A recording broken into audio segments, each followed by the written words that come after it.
Get this on the Triple M network. It's myself, Tony Martin. Cheap. We've got here Gavelly. Nasty. Oh. Pushing the buttons, Richard Marsland. And downright boring. Oh, he has turned on us. Wow. Now, is everyone here? Is everyone accounted for? First of all, ladies and gentlemen, thank you for being so patient. I didn't wish to make such a grand entrance. I really do apologise for it, but even in election campaigns, sometimes things go awry. Yeah. Well, that's very unprofessional, Mr. Abbott. Sure, but not to put too fine a point on it, shit happens, Tony. Hey. Got some magic. Kids getting out of school. Jesus. I'll give that bloke a shift. All right, is that all the interruptions, Richard? Because Nobody can escape the marauding Prime Minister. They try to come and visit it, they even interrupt the canasta game. Take the Dorothy the dinosaur costume off, dude. all right, calm down. anybody. Mind you, none of that is confronting as what was going on during the song. Our guest in the next hour, Rob Carlton, doing a pressed fruit bowl up against the glass. And accidentally teabagging Cecilia on the phones in the process. That's a bit gay. Sure is. You pushed enough buttons today, Rich. I know. I've developed a few extra limbs. It's an extension of my body. I'm playing Oh Susanna on the piano. So many emails. I go through about 400 or 500 a night. Jeez, and then I do my short list of ones that are so good they have to be read out on air. How big is that? That's usually 70 or 80 per night. Whoa. So if we're not reading out your email, please don't be offended. There's just so many. It's hard to know where to start. We're getting emails from Norway. Ooh, hello to everyone in Oslo and other cities. This is Ivar. He's calling from Norway. He listens on the internet. He says, I'm Norwegian. Yes, you have listeners here in the land of the midnight sun and the home of the finest scallop industry in Europe. Wow. What about Lawsy's gig? Glenn Nolan is one of many who are saying, get this, should just move into Lawsy's whole sort. We don't have to hate a bunch of stuff. Oh, yeah. Young people. You just take a more uncompromising approach to old Sega games and Steven Seagal movies. As he said, many of your segments could be adapted. What about, for the older listener, Prelude to a Soiling? Oh, lovely. Jeez. That's unnecessary. What have you got there, Ed? Well, Tony, we're always going on and on about sport here and about how we don't too much of it. Well, how we don't know much and yeah. a world that we don't understand. But I've come across this. Richard and I came across it, which is a really heartwarming tale of romance from the high-pressure world of sport. Look at this. Yep. Michael Clark, cricketer, credits bikini bombshell Lara Bingle. Now, let's... Once again. Okay. It's a sports segment. Richard, I don't want... Let's just keep going, see how we go. With giving him his fresh life purpose on and off the field. Yep. I think the person I am today now has got a lot to do with Lara. Richard, that is the last warning. Okay. It's not gratuitous filth. This is not filth. I lent on it. Sorry. They made their public debut at the Allan Border Medal Awards ceremony at Crown Casino. That is the last time. Okay, I'm going to just push on. The blonde model lives around the corner from Clark in Sydney, and now they have talking about moving in together, which is just good. Okay, that's it. No. That is over. That story is over. It's not that kind of show. Unbelievable. Do you think people would be sending in beautiful emails like this? If, in fact, bugger these emails. Where's the ones about Richard? Okay. Going straight to them. I saw one on petitionspot.com. Okay. What happened on Petition Spot, Rich? Well, this is just an intimate insight into our listeners. I love reading the petition. It's great. So the signatures. Tell Richard Goose says hi and that he's sorry for cracking onto his sister at his 21st. I let my brother take the rap because we all look similar, but no, it was me. Red House, put your bins out, signed Goose. Yeah, what Very about Chris good. Godfrey? He says, I've got a suggestion for a new job for Richard Marsland. Has he ever thought of becoming a lifeguard? I am currently doing a lifeguarding course, and there is a method of saving an unconscious swimmer called the tea bag. I think he'd be great at it. Is that for someone who they think is faking? Because that'll wake you up real smart. Just go the squat and lower. Yeah. Okay, I'm fine. I'm fine. Unnecessary dunk. Sorry. I also think Richard would enjoy the constant use of lotion and showing local swimmers his patented Turkish grip. Right. Here's what Phil Minch of New South Wales, yeah. not the Phil Minch of Adelaide, often writes into the Advertiser, says, I reckon Richard's apartment has been made to look like the set of Rove, except on all the screens it says Marsland. He then hosts the imaginary show as if he were Rove, but with no audience or cameras, just king of comedy style. Yes. Well, as you know, Tony, I do have an applause sign in my house. That's true, but it's more of an order. Yeah, it's applaud rather than applause. See, I started talking. I wasn't supposed to talk about what his house is really like. There is one genuine detail, an applause sign from the set of Wheel of Fortune, which was given to me. Isn't that on the ceiling above his bed? That's what I couldn't work out. What's it doing there? And it's not applause, it's applaud. Applaud it. You will applaud. I'm moving into the toilet for a big night. Yeah, and here's what Minjo says you should have for segments on your fictional show. Instead of what the, he has what part of my body is this a photo of? And in the ad breaks, he lotions up and slides across the floor, upskirting the female guests.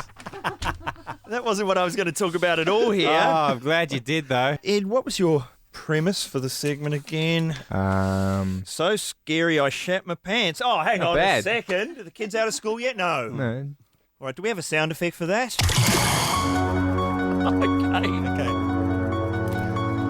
Okay.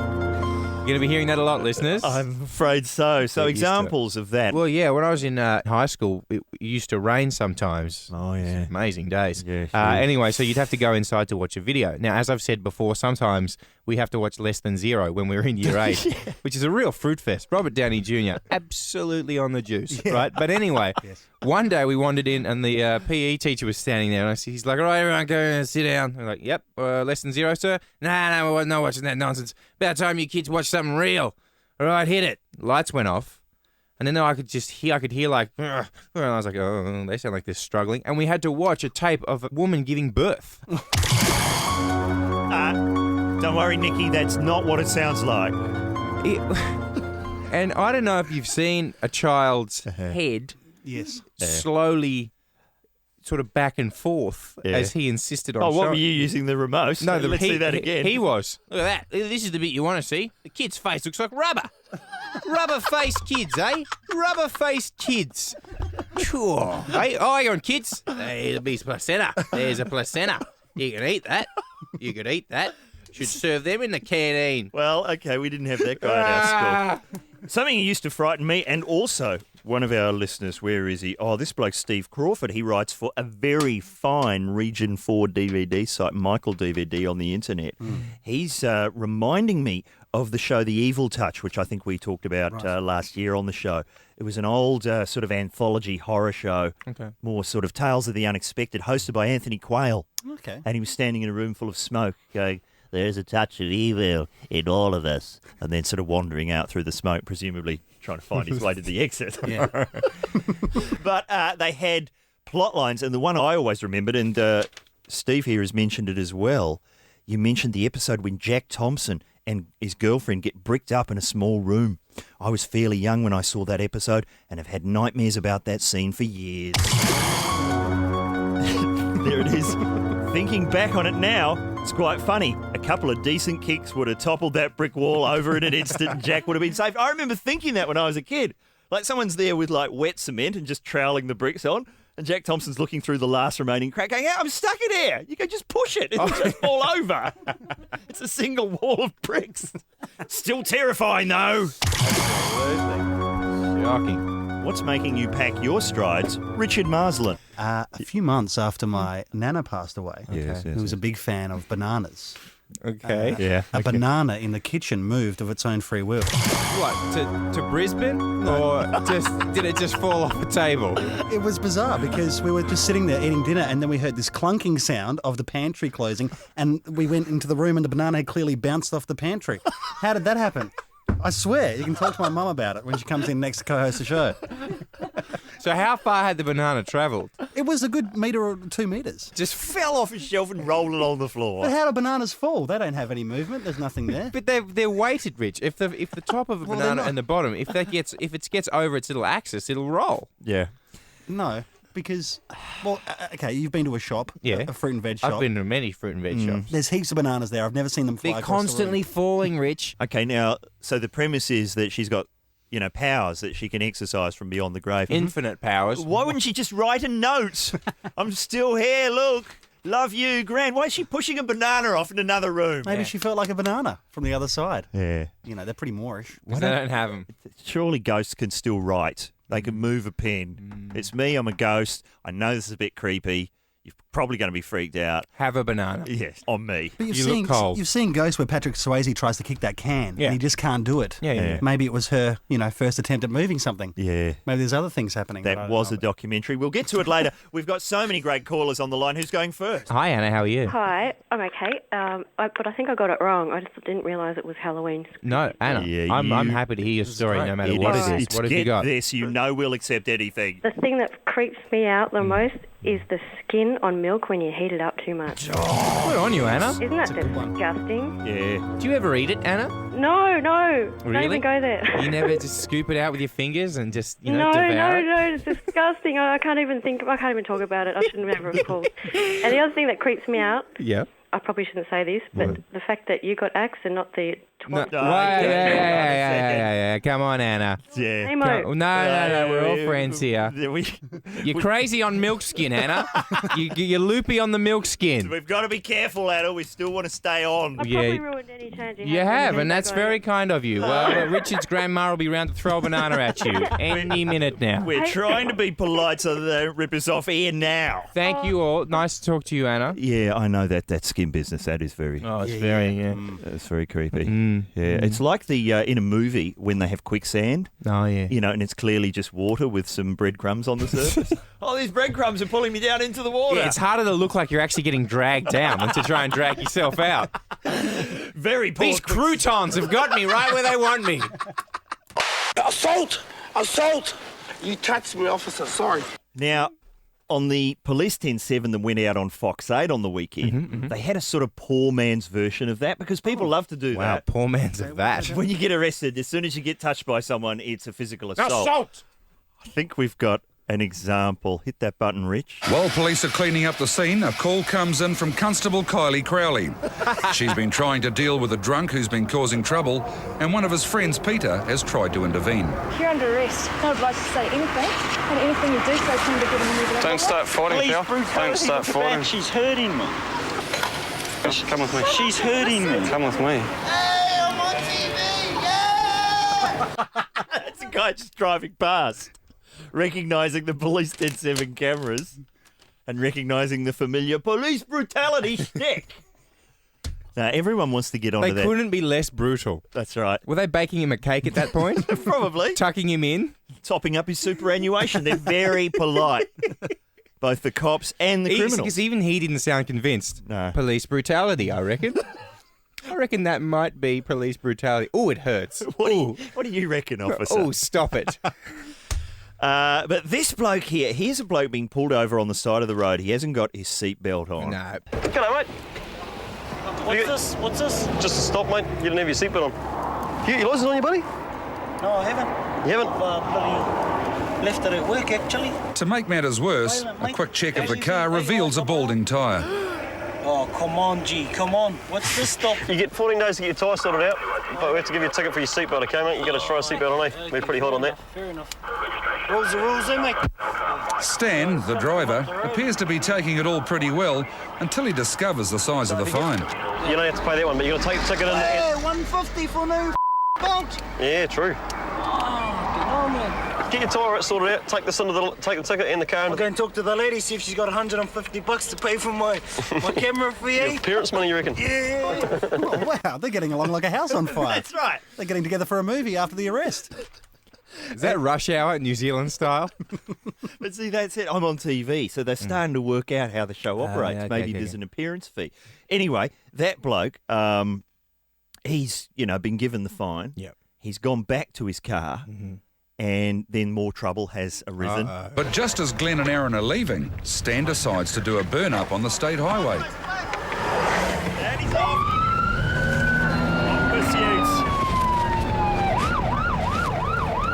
But this time Stan's in for an even bigger shock. The fine for driving in a manner likely to cause annoyance is $600. Go on, leave. You can't drive like that, mate. Come on. Man's got to go back to work. Man doesn't do a burnout like that. Oh, that's not a burnout, Al. Not very smart. So can I go and do a wheelie on my own driveway?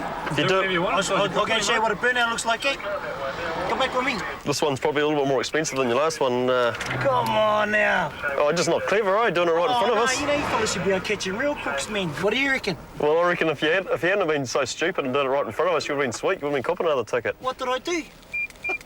What did I do? Doing a burnout right in front of us. I mean, that's not exactly smart. Burnouters, come back to my place. I'll share with the burnouters. I see. They were so keen on each other. He did something so they could go on a second date. That's exactly right. The relationship is building. But I love that, that's the best line to say to a cop, I find. Why aren't you out catching real crooks? There you go. Yes. I'd like to think that, when they arrested Ted Bundy and found 17 corpses in his basement, he was on about, come on, there must be some real crooks out there somewhere. But the relationship develops. Just pull your head in. You're just not making any friends here. Oh, and what's a couple of stones on the road? Come on, you fellas, it's just being girls, really. The cops are just being girls. But, okay, so nothing has really gone terribly wrong. The guy's clocked up about $750 in fines. But here's what he's done, and this is visual, so we can't really play this bit. But as he walks back to his car, he hits the front of the bonnet of the cop car. Oh, no. Wipes his ass with the ticket. Not bad. What, like pants down? No, keeps the pants on. Okay. Sort of a... Gets into his car and gives him the finger and screams off again. And you think that might be the end of it because the cops are kind of laughing. Yeah, they've had enough. But then cut to the cops driving up the road 10 minutes later, and here's what happens. Oh, hang on a minute. He's right up our date. Is he? Yeah. At this point, most people would just drive away, but not Stan. He decides to follow the police car. And he's now tailgating the cops. Eventually, Aaron pulls over and Stan drives off into the distance. Giving He's them got a seatbelt on too. yeah, So he's learned a lesson there. the finger all the way Just learned a lesson. to the horizon. So I think we're going to have to get all these guys together, the assault guy, the how come guy, that guy there. He's not bad. And we're going to He have was to... a little sober for mine. There's going to have to be a glamorous award ceremony at some point. A very get this Christmas. Where we get all those guys together and we celebrate. So many people emailing in, supporting us, not just myself and Richard and Ed, but our producer Nikki and her as yet unborn child. He's getting a lot of support. Cecilia on the phones. And, of course, the guy who makes all our sketches, Matt Dower. Who presumably now is being kept in some dungeon without electricity or air, tapping out Morse code. That's right. If he's lucky. Listen to this one here. What do you got, Tone? Well, this one is very interesting. This is from a woman called Jessica, who, thanks to this show, has met and begun a relationship with another lady. Oh, what did we do? Finally making Did we a turn her difference. off, our sex, so much? Well, possibly. It's a beautiful email. And Hang on. What, did their eyes meet? well, it's kind of to do with you. I feel like Casey Kasem Not again. should be. Not again. Is this the Katie Lang thing? Oh, no. We need one of these, long... I have started so many lesbian relationships. What did Casey Kasem used to call this? The long-distance dedication? That's right, yeah. Is that what it was called? Long-distance dedication. Maybe I'll read it out like that. Roughly a year ago, I was browsing Ed's MySpace page, reading the comments people left him. When I saw one from a very enthusiastic young lady, I decided to check out her MySpace. Upon noticing that she, like myself, was an avid Beatles fan, I decided to add her. We instantly bonded over our mutual love of Ed Cavalier. And of course, get this.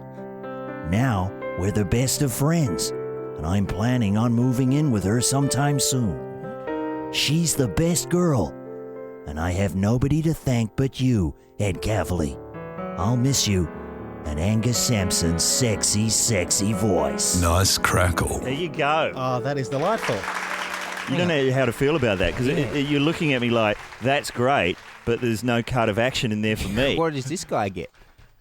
It's a beautiful story. You brought them together. Yeah, you're the conduit between what a beautiful, delightful story. Yeah. But she's still quite keen on Angus Sampson, so you're still in with a chance there. If I got a guzzi mask on. I don't know how I feel about that, Tone. All right, you have a I think. prefer to break people up, to be honest. Oh, is it? Oh, hang on, no. No, we shouldn't. Don't look at me like... Can I say why? No, you can't say why. And listeners, that's the point. When Tony's got all these emails, Richard's pushing his buttons, and I say things like that, and everything just stops, and they look at me. Right, Ed, can we ruin some section of your life, please? Rob Carlton will be in the next hour. He'll ruin part of your life, I'm sure. Love him too. It's Get This. It's heard in Melbourne, Sydney, Brisbane and Adelaide. Yes. That's right, the home of Richard Marsland. Hey, if people are just arriving in Adelaide right now, Rich, and they've got no idea what to do, what would you recommend? I would recommend checking out the extended tram line. It's going all the way down to North Terrace. That's pretty exciting. It's changed the face of King William Street. Yeah. It's added pedestrianisation to the that's good. northern part of the city grid. That's good. And when you say city grid, yes, in Adelaide, I mean, is it really North Terrace, West Terrace, South Terrace, East Terrace? Like gridish, or is it just a few streets kind of in a row? There's no curves in the city grid. Oh, really? Yeah. It's Keeping all right it angles. straight. Oh, Okay. nobody flies the flag for South Australia like Richard Marsland. Nobody waves the flag. That's true. Meanwhile, in New South Wales, listen to this. This is from Josh Reddy. He's got an invitation for us. He says, me and my mate get primed on Fridays listening to your podcasts. I told you. What is that? Guzzling German beers at Mantown Beach. That's Manly. You guys are more than welcome and, in fact, invited to join us. Our shout. But let's get to the point. What are a brand new pair of newcomers called Bros? Oh, okay. Now, that's a reference to your Warwick Capitals. Yes, and I believe there's a soundboard in progress. Yeah. So that people can do their own versions. That's right. People can make their own Kappa calls. Yeah. I wish I had that soundboard when I actually did them in the original instance. That's right. And Mr. Kappa was in here to do a promotion for an 80s weekend. So Rich had him saying lines like... I was flying around in pink helicopters and a bright new pair of newcomers called Bros had the world at their feet. That's right. That's right. Bros it was a band. It was three blokes, two Nazis and an unnecessary third bloke. There he is. As I remember it. Yep. When Will I Be Famous? Yes. Was the big one. I Owe You Nothing. I Owe You Nothing was another one. Then I Owe the Record Company Millions, I think was the follow-up to that. No, still not famous yet. There it is. Were for a while. No One Knows Who I Am. Okay. Why Can't I Get In Here? And Pump My Stomach was the last one. You know, the irony. Listen to it. The three guys who just lost their jobs. So we're saying, hey. That's true. Got that, Bros. Losers. Let me just say, there's only one group of three blokes who will never get the sack from Triple M, and that's ZZ Top. I think we know that. Yes. But they got runs on the board, Tone. Their jobs will be safe forever. Yeah. Today on Talkback Mountain. Oh, are we really doing this? Yeah, man. What is it? What's delicious? What's delicious? That's enough, Rich. Turn it. No, turn it. Yeah, no more Fergie. That sounded like Fergie-licious. It was. Yeah. Well, Ed had lined up a special sing-song. But I got the music wrong, so I couldn't do it. So he was meant to sing What's Delicious to Fergalicious. Do you want to have another go at that? Nope. Have another go. Nope. Oh, okay. Are you sure? Bat and ball. Nope. Bat and ball. Not happy. Dear, oh dear. Okay, so when somebody says something that's delicious, what do we hear? We hear. We hear the song? No, we won't hear the song. No song. No, you got a sound. Yeah, I do have the other sound. Oh, It's look. the sound I want. I can hear a high horse being saddled. What's going on? When are you going to do it? I'm not doing it. You were rehearsing it in the office. In fact, Cecilia on the phones insisted that I describe your rehearsals on air. Which were? Well, it was just you with headphones on, not realising how loud your voice was. I don't want to preempt this fantastic... Well, I'm not doing it. So. Oh. God. Okay, so when we find out what's delicious... There it is. Sorry, what was that? Rob Carlton eating a banana. Get out of it, Carlton. No one can see. Don't put him away. Oh, he's doing the pressed fruit bowl. He's That's not delicious. fruit bowling us. Is that how you promote a new show on Foxtel these days? Worked for America's Next Top Model. Dear, oh dear. Okay, so what's delicious? Give me an example, Ed. Stuff on the side. Oh, stuff on the side. Okay, stuff on the side. Not that one. Okay. The guy. I got you Stop there. that. But you could do the song. Obviously, when the music comes in, you could just go into the song. Sounded great in the office. So stuff on the side, Rich, is delicious, controlling how much aioli I have with stuff. Delicious. What is that? Oh, is that from that video? It's from the Bloodhound Gang. At the end? At the very end. Foxtrot Uniform Charlie Kilo. Right. And at the very end, a man devours a banana. Okay. And that's what that is. I thought it was just Mr. Humphreys. What's delicious, Tony?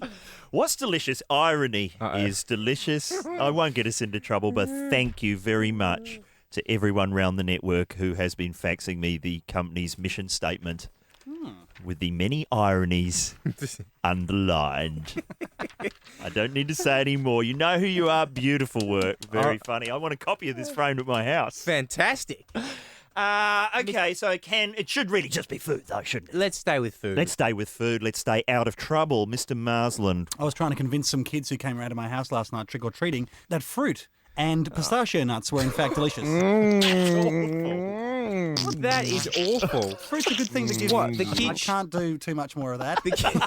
So that sound, because it's really heavy. Okay, but so the kids showed up and they're like trick or treat, and you're like, you came to the right place. Who likes apricot squares? Yeah, dried apricots. I gave them a few pistachio nuts. A few? A few pistachio nuts. A handful of pistachios? Kids are fine. Oh, except that they're not too pro on nuts these days, are they, with kids? No. Okay, they're anti-nuts. Yeah, no, maybe I shouldn't have given them nuts, but their parents were with them, so I think that was okay. Okay. All right. Nuts all round. So what's anaphylactic, I guess, is the next food topic. Is that the one? Look, anything can be delicious. Yes. I love a banana sandwich. You love one now with that sound going? No, that's put me off. Yeah, that's... Sounds like both ends working at once to me. Ah, fantastic. What is delicious, listeners? Call us up. Now, let's get into the nitty-gritty here, folks. Yeah. I don't want to hear Wheat Bix. I know they're delicious. Yeah. What are you doing to the Wheat Bix? So you're chucking yogurt at it. Creation, stuff you've come up with. What are you into? When you're really just alone and no one's around to judge you, what are you tucking into? Oh, you keep it on food. Thank you. Some sort of jingle or something. Stop it. I ain't doing it. Good. I'm not doing it. I put the wrong song in. I put the wrong timing of the song in. And I'm just going to look like a maniac. But when if I you do put now. it in, surely you were like rehearsing it as it was going in. So you put it in yourself. And only now you realise that it doesn't fit with the lyric. 1-3-3-5-3. What was happening when you were putting it in? Give us a call. Hi, Ruben. Vegemite, jam, and egg on toast. On toast. Toast, Vegemite. Vegemite, jam, and egg, Ruben. Yeah, it's awesome. What awesome. flavour jam? Strawberry. But doesn't the bitterness of the Vegemite sort of fight the jam? No, it gives it like the sweet and sour taste. Oh, right. Yeah. Because I'll often have sweet and sour pork in my cornflakes. And maybe this is a kind of similar kind of vibe. Good on you, Ruben. A bit of egg holding it all together. just keeping it down, keeping the protein up. I Good don't on know you, Ruben. whether that really is delicious or just whether these callers want you to go and try this after the segment.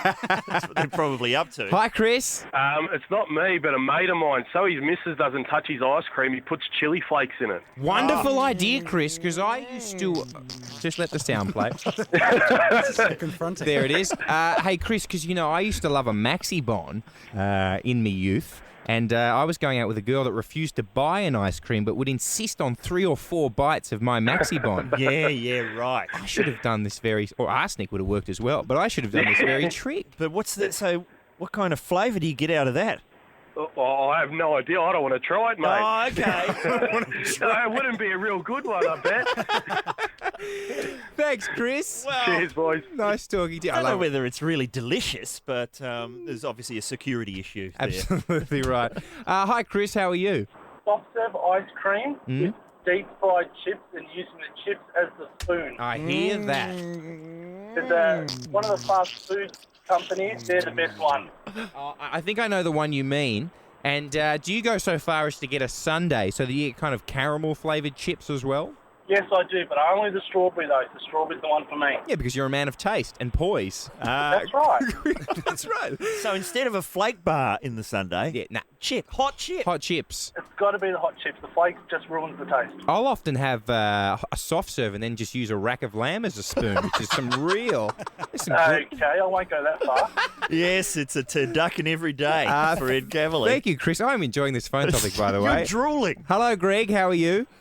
Peanut butter and coleslaw sandwiches. Peanut butter and coleslaw sandwiches. You betcha. Have you just made this up now, or is this something No, I used to have them as a kid all the time.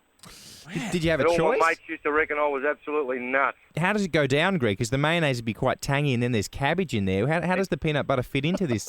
Beautiful. It gives it a sweet taste over the top. Good on you, Greg. This is quite a picnic we're assembling. It's really... Let's boot it home. Okay, one more. And thanks for not taking part, you two. Hi, Mark. How are you? Good, thanks, Gus. Yourself? Excellent. What's delicious? I'll tell you, it's an English muffin. You rip it in half, of course. You put it in the toaster. And on top, you put Nutella and peanut butter. Right? Nutella and peanut butter. Yeah, and it tastes like you're having a Snickers for breakfast. Snickers for breakfast. Yep, so you're sitting down at the breakfast table or the couch as I do. Or and the you eating think nook. to yourself, oh, how good is this every morning? Wow. Everything's going through the peanut butter prism, isn't it? It's right. And how many, goes in the toaster for an English muffin at your place? 2.5? You just chuck it in once because it's unlike a crumpet because that takes forever. Yeah, that's right. That makes you late for work. You just chuck it in the once. Nice golden brown. Nutella, peanut butter on top, Snickers, here we go. You got it, Mark. If Foxtel doesn't sign you up for a show on the Food Channel, then they are fools to themselves. I've never seen Ed looking so happy as with this segment. It's a really good topic. Look at the ones we missed out on. Chocolate cake and bacon from Drew. Wheat Bix and soy sauce I've done before. It's no Wheat Bix and Worcester sauce, I can tell you that. Yes. Rob Carlton's here. More fake applause for him. Can't get enough of it. Thank you. Take off your trousers. Take them off. All right.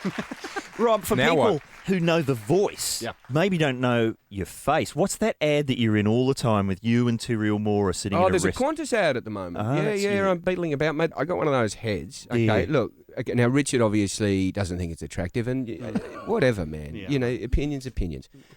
What's your lookalike? You told us last time. Your double lookalike. I'm like the love child of Peter Sterling and Jacko. Sterlo and Jacko in a blender. I cross codes. Or if Joel Edgerton had a brother that had been kept in the basement, like a secret evil brother. Oh, yeah. Rob. So sort of the basket case version. I'm not sure I like where this is going. No, ladies. it's fair enough, Robbie. Eh? Well, I mean, look, okay. What? Hey, he's done a Franklin, no. Wait a Hello. second. Hello. I actually have an issue to people. Before, when you were saying I was doing a breast fruit bowl against the glass tone, mate, there was a cry for help. I was stuck to the glass. I was trying to get... Now, don't ask me why I had my shirt off, and that had nothing to do with teabagging Cecilia. I was trying to get through the glass here, and I stuck to it like a little rubber sucker. Yeah, part of your body suctioned to... It was very confronting from this side, I can tell you that. And if I didn't buy those Latham man boobs when he was in fashion, I would have come off without your help.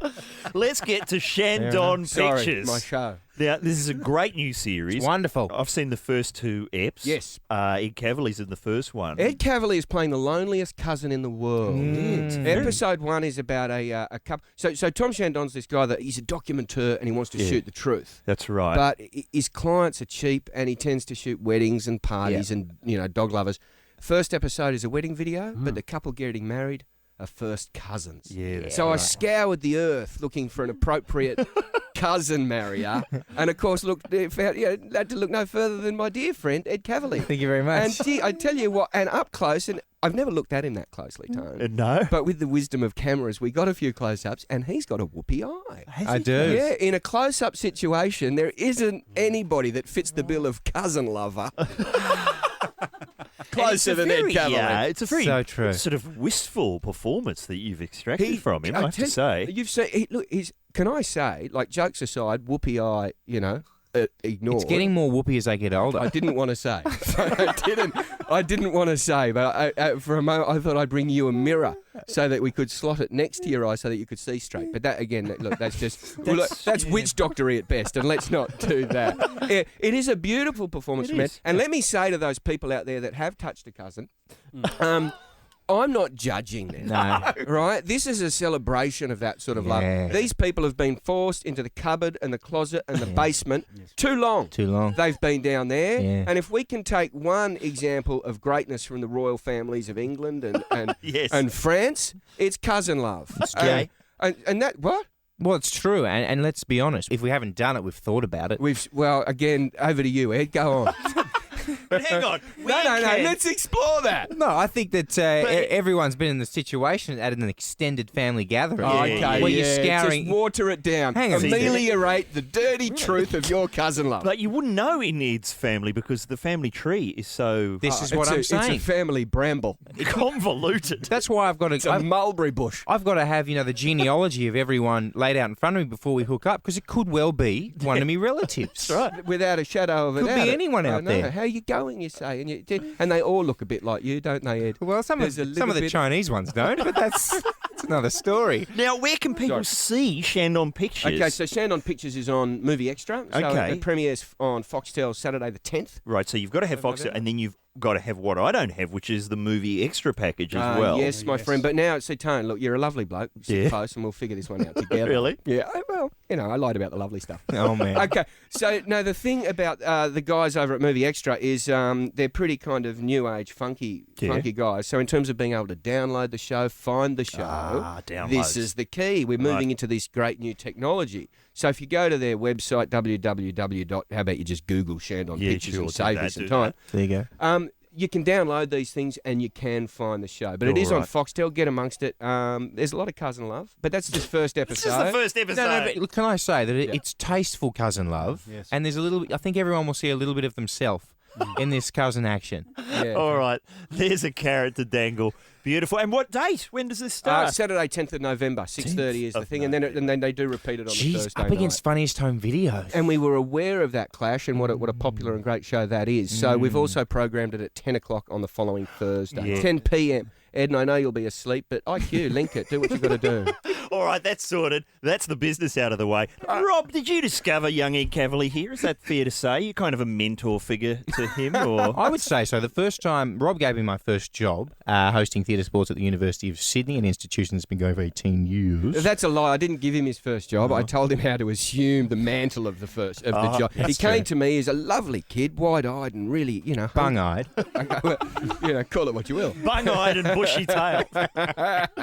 Skew-eyed. And he said, look, I really want to do this theatre sports job. How do I apply? And I said, well, dude, this is the university. You don't apply. You just set it all up. You organise classes, and then you go and inform the people that are paying you that you're now the new theatre sports host. Yes. Did that work? Yeah, it did, man. When there's a power vacuum and you fill it, you're the guy. It's like Stalin. And they gave me an office and everything, Rich. Oh, wow. I had a computer. Did you get a bucket for minties? Did you do good minty work? Yeah, we used to have some minty work. Fantails? But I knew that Rob was my guy because when I got to university, I think it was the first week I was there, him, Adam Spencer and Andrew O'Keefe from Deal or No Deal were playing theatre sports in a team known as Lick Me, I Know You're Dirty. They were the days. These are my guys. What a team that was. We used to, and it's amazing. This is a fact not widely known. No. The words "Lick Me, I Know You're Dirty" can be sung to almost any major tune and sound fantastic. Yeah, well, Ed does maintain that tradition of trying to think of an X-rated version of every song on the Triple M playlist. Yes. Oh, hello. What's the Rob Thomas one you love? Oh, one about his wee small penis. We can't the say wee this small out. penis. Yeah, see the kid's coming out of school in about 2.5 minutes. Get out of his system now. Oh, dearie me. I'm a flutter. Yeah, he's lowered the tone. You've both lowered the tone. I'm feeling a little clammy.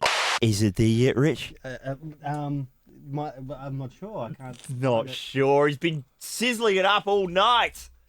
Have you got this amazing sketch, Mr. Basler? Oh, there is something in there. There is something in there? Well, bad luck because we're playing Believe It or Not instead. Is that so? No, we're going to hear this thing. Hit it, Richard. Well, it might need a little bit of explanation. Okay. In that Bob Dylan is coming to town. Yes, he is. Everyone's very excited about that. Singer-songwriter Bob Dylan. Is he the new Pussycat Doll? He's touring. He's being supported by the Pussycat Dolls. Is he coming in on this program? He loves talking to radio announcers. I know that. Yeah, he's got his own radio show, and I know he did want to come on this show. He is such a huge fan of the podcast. He listens to it all the time. Does he? He wants to get on, get this. I'm not sure if we're going to say yes or no. Well. But he's doing his utmost to get on. Is he? Have you heard the new ads? No. The voice of an entire generation is back. He's been a musical icon for 5 decades. And now, Get This proudly present Bob Dylan Live. The Get This Explained Tour. One man turning one radio show into pure poetry. Well, it's a little old film from Garnet May. It stars one man called Cavalier. The young man said, feel the steel. He put his wang in the thing and he turned them in some real penis grinder. Dylan weaves the babblings of Martin and Cavalier into musical magic. Man with a box of killer bees. No one knows what it all means. It's dizzy stuff. Joy Buttress. Who is your favorite sailor? On YouTube there's the meat pie trailer. Indian muncher. Mino Reiki. One show only. Bob Dylan, Get This Explained. I ain't gonna say nogs with a K no more. I ain't gonna punch a donkey no more. The voice of protest will move and mystify. They're about to play a Missy Higgins song. Gene Simmons' tongue is a cow dung. They get a sandbag and drop it from the sky. Onto some ghoulies whom he plums is the cry. Don't miss this once-in-a-lifetime event. Shaft of hope, shaft of hope. Whatever happened to the shaft of hope? Maybe it's under Larry Oaks. Bob Dylan, the Get This Explained tour. Jumper pants everywhere. And who the is impersonating a German polar bear? Supported by Steven Seagal's Thunderbox. In my dreams, I see colors red, blue, or pink. Hang you. Wow, that is brilliant work, Rich. Yeah. I have to say, I work on Get This, and I don't understand what half of those things were referring I have to. no idea either. Get this at the new time of 2 o'clock. Or in Adelaide, 3 o'clock. On the Triple M network.